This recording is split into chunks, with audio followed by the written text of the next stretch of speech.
মাত্র ৩টি উপকরণে পাউরুটি দিয়ে এরকম মজাদার ঝটপটে সন্ধ্যার নাস্তা তৈরি করতে পারবেন।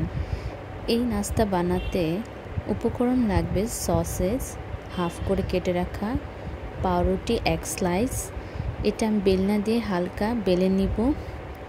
তারপরে পাউরুটিটি পানি দিয়ে হালকা ভিজিয়ে নরম করে নিব।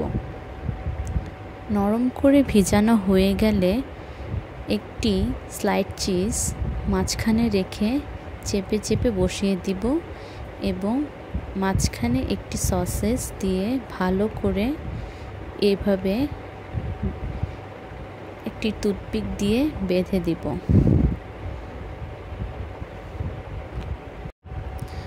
টুথপিক দিয়ে বেঁধে দিব যাতে করে আমার পাউরুটিটি খুলে না যায়। এভাবে করে আমি মোট ৬টি পাউরুটির স্ন্যাক্স বানিয়ে নিলাম।